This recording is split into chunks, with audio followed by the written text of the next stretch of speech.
प्रिय विद्यार्थियों नमस्कार। जैसा कि हमने कल की क्लास में पढ़ा था भाषा व्याकरण और लिपि से संबंधित टॉपिक, आज हम उसी को आगे बढ़ाते हैं। कल बात की थी भाषा की, आज उसी टॉपिक को आगे बढ़ाते हैं। भाषा व्याकरण और लिपि में भाषा की बात हम कर चुके थे, आज हम बात करेंगे व्याकरण की। किस प्रकार के व्याकरण के किस्म पूछे जाते हैं। केवल और केवल 4-5 परिभाषाएं आपके सामने प्रस्तुत की जाती हैं। बोर्ड में इसी प्रकार के प्रश्न आपके सामने पूछे जाते हैं और उनके बहुत ही सरल जवाब हैं। तो कल एक तो बात हमारी रह गई थी कि हिंदी का जो स्वरूप है वो हमें जानना था। हिंदी भाषा का स्वरूप हम जानना चाहते थे और कल की क्लास में ये रह गया था। तो हिंदी भाषा के स्वरूप में हमने बात की थी कि इनकी 5 तो उपभाषाएं हैं और इनकी 18 बोलियां हैं। तो उनको हम थोड़ा ट्रिकली समझ लेते हैं ताकि हमारा काम आसान हो जाए और इससे संबंधित प्रश्न भी पूछा जाता है।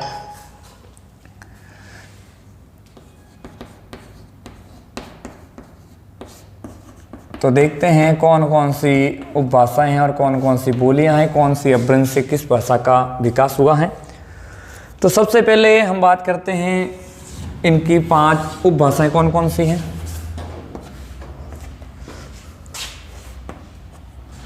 वर्तमान में जो स्वरूप चल रहा है खड़ी बोलनिष्ठ हिंदी भाषा, जो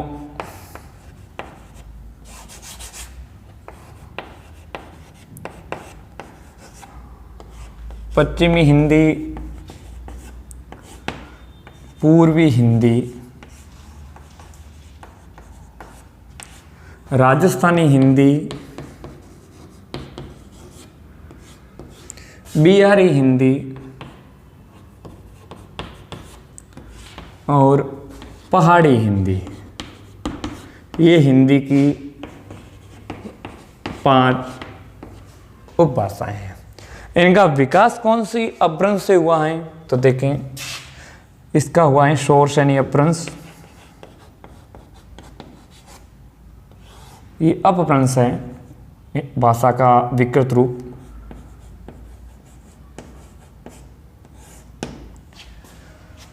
इसका विकास अर्धमागधी से हुआ है।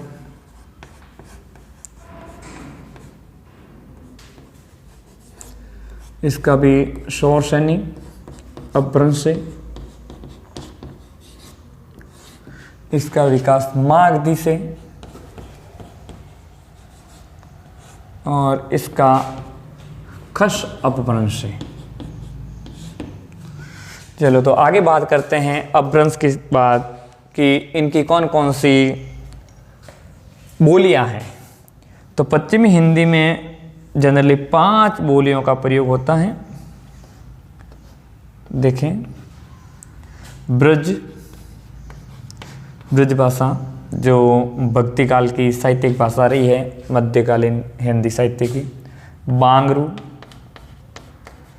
बांगरू जिसे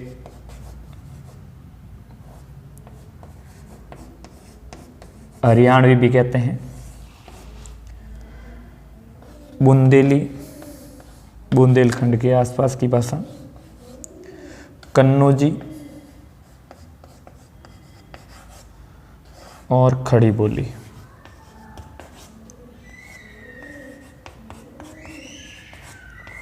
खड़ी बोली को कौरवी भी कहते हैं।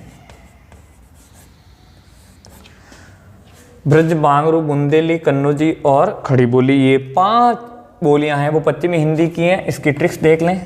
ब, बा, बू, क, ख। ब, बा, बू, क, ख। ब्रज, बांगरू, बुंदेली, कन्नौजी और खड़ी बोली। पूर्वी हिंदी की बात करें तो इनकी 3 बोलियां हैं। अवधी, जिसमें तुलसीदास जी ने रामचरितमानस लिखा था। बघेली और छत्तीसगढ़ी।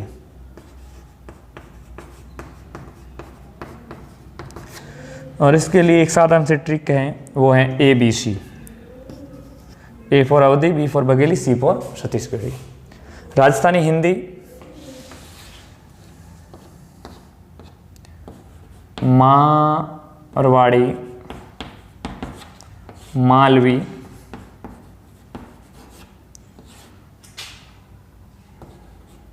मेवाड़ी, मेवाती और जयपुरी। जयपुरी को ढूंढाड़ी भी कहते हैं। और इसकी ट्रिक बनती है मामा मेज, मामा मेज,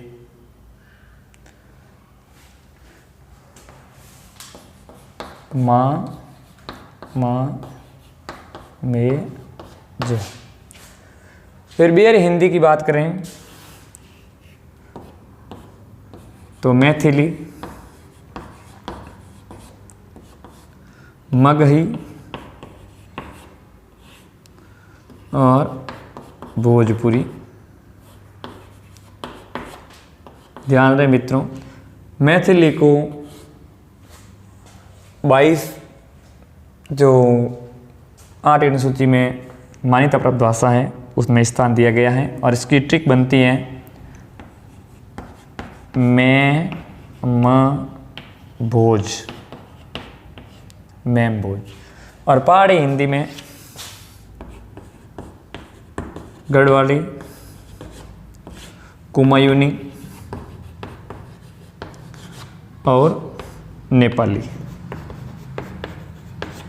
यानी कह सकते हैं गढ़कू नेपा, गढ़कू नेपा। तो ये हिंदी की जो 5 उपभाषाएं और 18 बोलियां हैं। कई बार प्रश्न पूछा जाता है पश्चिमी हिंदी की कौन कौन सी बोलियां हैं या पूर्वी हिंदी की कौन सी बोलियां हैं, तो इसका या फिर मैथिली और मगही हैं वो हिंदी की कौन सी उपभाषा की बोली है, या फिर मारवाड़ी मालवी हिंदी की कौन सी उपभाषा की बोली हैं। तो ये प्रश्न यदि पूछा जाए तो आपका गलत नहीं होगा। अब हम बात करते हैं इसी से जुड़े हुए टॉपिक की। भाषा के साथ ही हम बात करते हैं व्याकरण की। तो व्याकरण क्या है? व्याकरण भाषा का एक ऐसा रूप है जिसमें भाषा को व्यवस्थित रखा जा सकता है, जिसमें भाषा का नियमबद्ध ज्ञान अर्जित किया जा सकता है। अर्थात हम कह सकते हैं कि किसी भी भाषा का व्याकरण, तो इससे पहले आपने भाषा पढ़ा, भाषा का व्यवस्थित और नियमबद्ध जो ज्ञान है वो व्याकरण कहलाता है। तो व्याकरण किसे कहते हैं? भाषा का व्यवस्थित और नियमबद्ध ज्ञान व्याकरण कहलाता है। अब बात करें व्याकरण का जो शाब्दिक अर्थ है वो है टुकड़े टुकड़े करना, टुकड़े टुकड़े करना। व्याकरण का शाब्दिक अर्थ ही है टुकड़े टुकड़े करना, और टुकड़े टुकड़े करने के बाद उन्हें व्यवस्थित रखना, ये है व्याकरण। किसी भी शब्द के टुकड़े टुकड़े करके उनको व्यवस्थित रखना व्याकरण कहलाता है। उनका सही रूप, सही स्वरूप में उन्हें प्रस्तुत करना व्याकरण कहलाता है। व्याकरण के 3 भेद होते हैं मोटे तौर पे, वैसे 4 माने गए हैं। पहला वर्ण, जो भाषा की सबसे छोटी इकाई है, व्याकरण का रूप जिसके टुकड़े नहीं होते हैं। दूसरा शब्द, वर्णों का सार्थक समूह, यानी वर्णों का ऐसा समूह जिसका अर्थ हो उसे शब्द कहते हैं।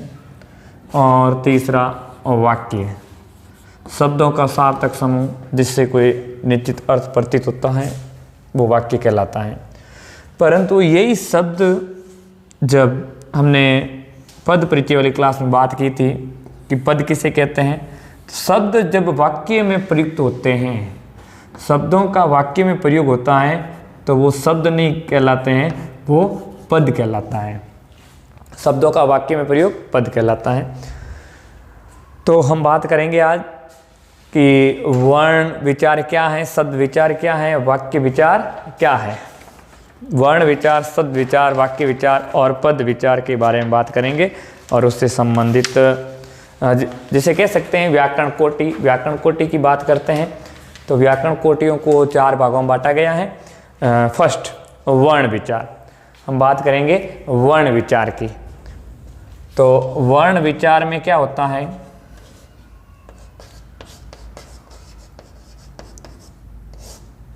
वर्ण विचार में सबसे पहले बात करते हैं तो वर्णों का आकार, वर्णों का उच्चारण, किसका अध्ययन करेंगे वर्ण विचार में? वर्णों के आकार का, वर्णों के उच्चारण का, वर्णों के उच्चारण स्थल का, वर्णों के भेद का। तो जिसमें वर्णों का आकार, वर्णों का उच्चारण, उच्चारण स्थल, वर्णों के भेद या कह सकते हैं वर्णों के वर्गीकरण का अध्ययन करेंगे।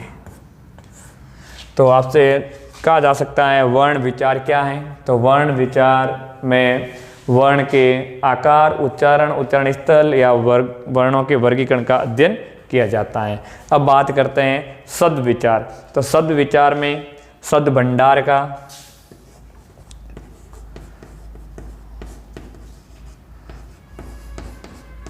शब्द भंडार के साथ साथ यदि हम बात करें तो शब्दों की उत्पत्ति का,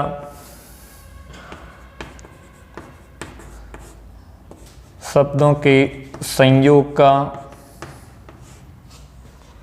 और इसी के साथ साथ हम कह सकते हैं शब्दों के निर्माण का, शब्द निर्माण और शब्द अर्थ, निर्माण और शब्द या शब्दार्थ कह सकते हैं, संधियुक्त शब्द, शब्दार्थ का अध्ययन किया जाता है। अब बात करें वाक्य में, तो वाक्य में हम वाक्यों का जो परस्पर संबंध है, वाक्यों का जो परस्पर संबंध है, वाक्य भेद है या वाक्यों के वर्गीकरण का, या हम कह सकते हैं वाक्य प्रयोग का,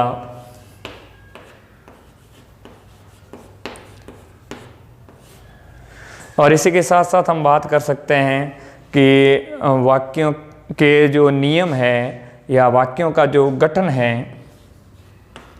वाक्य गठन का अध्ययन किया जाता है। वैसे ही पद में तो पद परिचय जो हमारे सिलेबस में है, जिसके बारे में मैं बात की थी पिछली क्लास में कि वाक्य में प्रयुक्त शब्दों को पद कहते हैं और पद का व्याकरण की दृष्टि से परिचय पद परिचय कहलाता है। तो पद निर्माण है, पद विन्यास है,